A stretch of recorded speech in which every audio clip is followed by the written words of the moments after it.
आज सकाळु ब्रेकफास्ट रे बनीची पाव भाजी। तो पाव भाजीटा आमर घरे समस्तंकर फेवरेट गोटे जिनस जोटा कि समस्त को भल लगे खाइबा पई। स्वामी टिके अवॉइड करंती तांको भाजी पाव जगार तांको ब्रेड दे दियो नहले रुटी वगैरह पराठा वगैरह दे दियो से खुशी तांकर बेसी फेवरेट होची पराठा। बाकी आम माँ पिला तीन जनकर फेवरेट भाजी। तो सकाळ सकाळ बनी जाईची पाव भाजी। संडे रे एमती किसी स्पेशल आइटम सब बड़े प्राय बनी जाए। गिन गिन के खाना सब अपना अपना, फिर लड़ाई मत करना।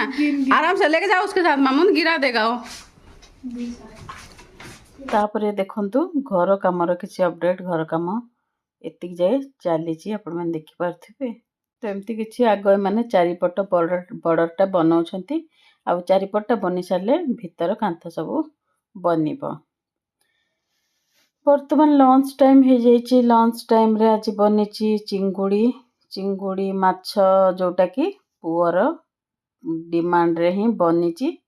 तो चिंगुड़ी माछ नॉर्मली आपण माने केमती बनाती मते कहिबे।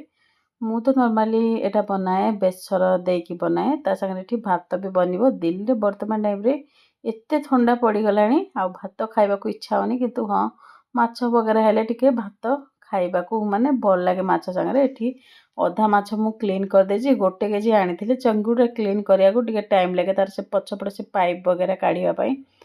तो से लगे अधा माछा को कहली बनै देबी, तापर बाकीटा को से माछ प्रिपरेशन हवा समय ही क्लीन कर देबी। और शीतरे ओदा हाथ रे माछ बाछिबा भी वर्तमान टाइम रे बहुत कष्ट हो पड़ी। चिंगुड़ी माछ रेसिपी वगैरह तो मु आपण मानको बहुत दिन शेयर कर सारी।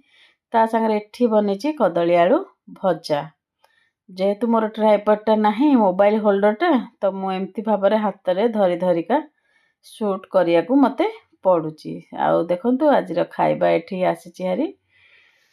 तो लंच रे अच्छी भात ढेर सारा सलाड ता संगर टिके अधिका सलाड खाइबा पर मु कोशिश कर जेमते भात कम खाइबी। आउ ता संगरे माछ झोल गरम गरम बहुत सारा। आउ एठी कदली आलू भजा। हाँ मु सलाडटा टिके आगुआ खाइदेबा पई चेष्टा करे, माने लंच पूर्वरु पाखापाखि 30 मिनट पूर्वरु सलाडटा खाइदेले बहुत ही भल। आ एटा छोट गोटे ब्लॉग थिला। आ एटा पुराना रही जाइथिला। एटा माने रिसेंट रो न टिके पुराना ब्लॉग। आर शॉर्ट्सटा मु बहुत दिन बोधे शेयर कर सारी मते लागुची। आर नेक्स्ट वीडियोटा बहुत ही इंटरेस्टिंग और फ्रेश आसीबो।